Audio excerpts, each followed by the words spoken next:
Welcome back to another video. As you can see right here, I got my 3 guard with the lever open and I'm setting up my top guideline. And what you want to do is, you want to stay right at that parietal ridge and a little bit, above it, depending on, where you want to go and how you want to keep that weight up top. So that's my goal, for this cut, is to keep it a little bit heavier up top. So, you get that nice transition from a bald line up into some thick hair. Right here, setting in my bottom line, following with the curvature of his head, keeping it contoured. I'm not going to go straight across. What I'm going to do is keep it a nice shape, keep it with a nice curve. It'll also help with the flow of the comb over. It'll make it stick out and pop a little bit more. So I'm setting my guideline about midway up on the head, my bald line. And what I'm going to be doing is, just getting all that excess hair underneath, making sure all my lines are smooth so that you can get that even transition.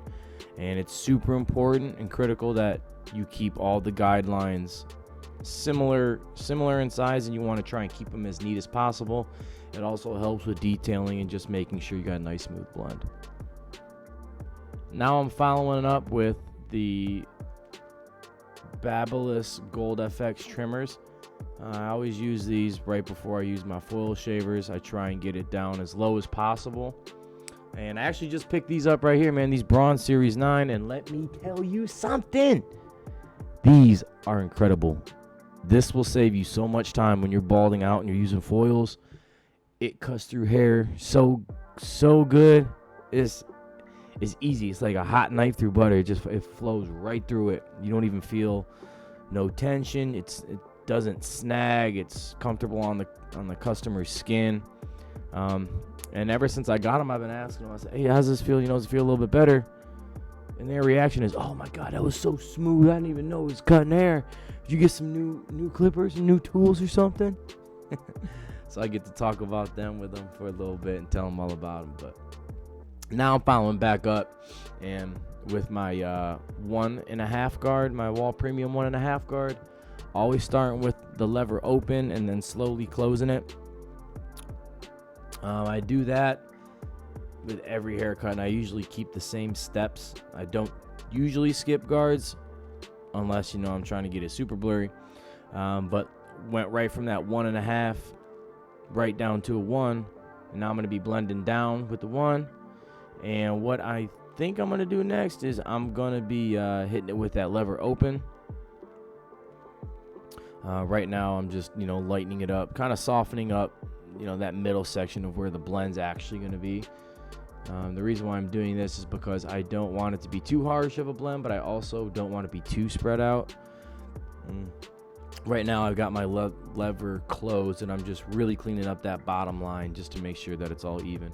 So this is where I'm going to go in with my lever open, and now I'm going to blend up into the 1.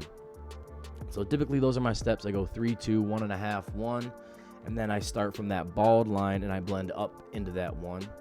And whatever method you use, it's what needs to be best for you and what helps you out the most. And once you lock that down and you figure out which path you're going to take to get that blend, that's when you want to start working on perfecting it, because you don't want to do too much and you don't want to try too many things, because you want to get into a rhythm. You want to get into a plan, and each texture of hair, each type of haircut, you're going to learn, what works and what doesn't. And, this has been taking me about 3 years, and, I finally have kind of narrowed down what works the best. And I really like going from 3, 2, 1.5 to a 1, and then blending into that 1 from the bald line. So now, just lever playing it with that lever. I got no guard on it right now. I'll be switching to a half guard here shortly, but you can see, that blend, that blend at the bottom from that, bald line up into, no guard. It's looking really smooth. And I think that's one of the most important steps when you're doing a bald fade. You want to find a 3-step process to where your foil shavers go right into, it could either be a trimmer or a 0-gapped clipper. And then once you follow up with whatever that second step is and you have your lever open, you want to be able to, take out that blend seamlessly just by, doing some lever play. So my steps for that is I use my foil shavers. I use a 0 gapped trimmer, and then I have my clippers 0 gapped as well. All my clippers are 0 gapped, and it all blends in together. And right here, I usually start on one side of the head, switch over to the other, and then I work on the back. So I do it in 3 steps. For the most part, usually whenever I'm doing a rounded back of the haircut, like if the blend is, I usually keep it rounded.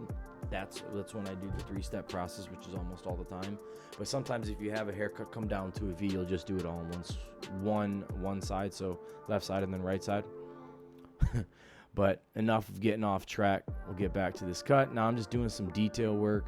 But as you can see, right after I hit it with that half guard, pretty much tied in that whole blend, that top and the bottom.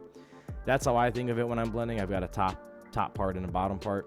So right here, I got that 1.5, and this is where I'm focusing on the top part of the blend. So I think the 1.5 guard, that's the magic guard. That guard will be able to get you any kind of weight you want and can flick out all the way up into a 3 guard, sometimes even a 4 guard, depending on how you're flicking out. And I think it's that guard that really sets the tone for haircut. Sometimes I won't even use a 2 or 3. I'll just blend right into a 1.5. Right here, 1.5 right into that 1. Just softening up right underneath that 1.5 so that when I hit it with the half guard, it blends in seamlessly and you won't even tell. Always remember to stay below the line of your previous guard, and if you do that, you're not going to raise the blend. But don't be afraid to go close to it. Just don't go too high. A little peace sign. But so you can see sometimes with hair, and sometimes depending on how thick and how dense and the hair growth, certain spots will be lighter than others. So you could see the front of his hair, like the front half in front of the ear. If you split the head into a half, that first section on the right that's in front of the ear, that's lighter than that back portion of the head. As you can see right here, I'm hitting it with my lever open, and I'm trying to be careful in that front section because whatever you do, it'll look lighter. So say if you have a 1 guard, it'll look lighter in the front than it will behind the ear, just because it's lighter and not as thick and not as dense. So you just want to be mindful of that. Always pay attention, if there's any indentations, if there's divots in the head, if there's unevenness. Your goal is to use the clipper to make it even. So it's not always going to be an even surface. If you have a dip, you're going to want to be careful because you don't want to go into it too much, and you're going to want to use a lower guard if you go into a dip because that hair kind of stacks and folds in on each other, so you're going to want to lighten it up. But luckily he's got a pretty smooth scalp, so everything's blending seamlessly. And there's a shop owner, Ken O. Make sure to give him a little follow. That's Ken O, the barber. If it weren't for him, man, I wouldn't be in the position I am today as a barber.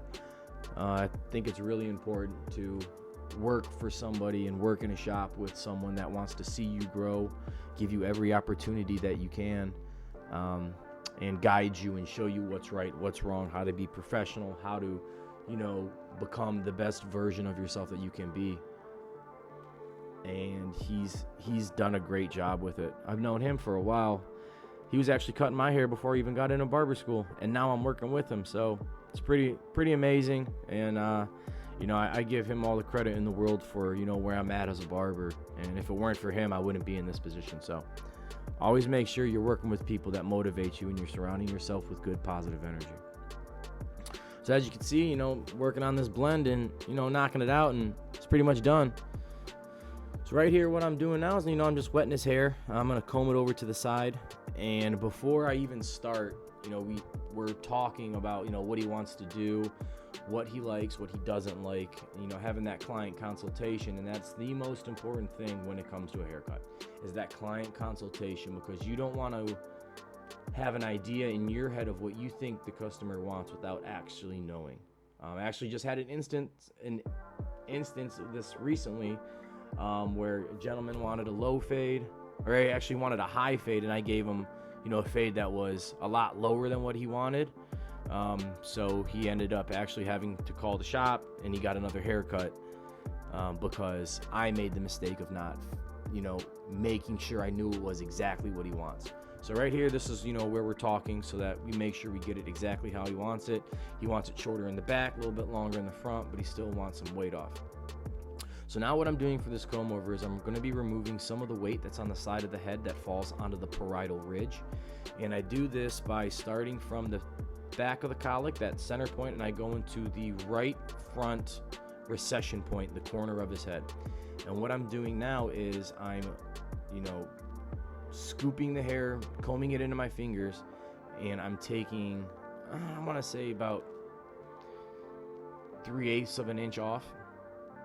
And the reason I'm doing this is because when the hair falls, I want it to stack onto each other, and I'm pulling it out vertically towards me instead of combing it down and cutting it right onto the skin. Not onto the skin, but with my knuckles onto the scalp directly. I'm pulling it out so that it creates a little bit of a gradient. And this right here, this is a type of cutting that I've learned from, watching different classes and following some other barbers, is you split that original guideline that you have from the center of the colic down to that right recession point. You're going to do it in 3 sections, and you make little triangles when you're doing it, because what's going to happen is you're going to pull hair over what you previously cut.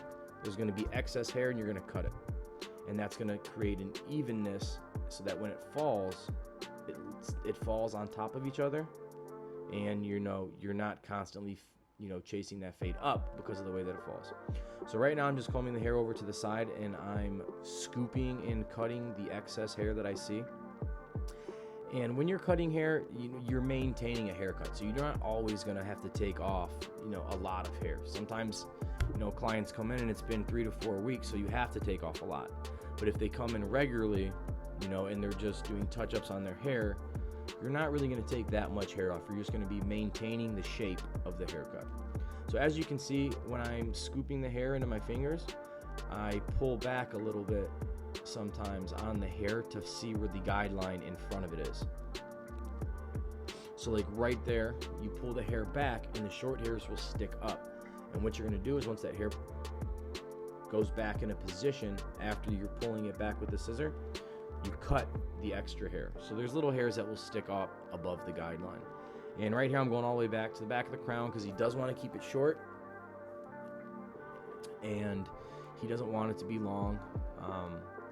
And as you're aware, when you're maintaining a colic area in that whorl in the back, you don't want to cut it too short, because if you cut it too short, it'll stick straight up in the air and it'll porcupine up. But you also don't want to have it too long because you don't want it flopping all around all over the place. So you just have to understand, with the hairstyle that you're doing, how to maintain and how to cut that collar. And if the client wants to have it shorter or longer, that's completely up to them. And you have to make sure that you're providing the client with what they want. And you can always offer suggestions. Sometimes they'll like it, sometimes they don't want it. They're going to want to try something different or stick to what they're used to. And you just go with it. You just go with what they want. And right now, when I'm doing the comb over, I start on the right side, or whatever side the hair is going to be laying and falling onto. That's the side that I always start with, and I work my way to the opposite side where the comb over starts. So right here, I'm just working on the far left side, slightly over directing, just so that I can get some of those longer hairs that are sticking up. All right, now I just sprayed his hair, and now I'm going to be combing it in the style that I want, and I'm just going to be going over it just to make sure everything is even. And this is another trick that I learned. I actually picked it up from, I don't remember who it was on YouTube or if it was somebody on Instagram. I think it was YouTube. Might have been Barber. I don't know, don't quote me, but what I'll do is I'll brush the hair and comb the hair into the style that I desire for the comb over.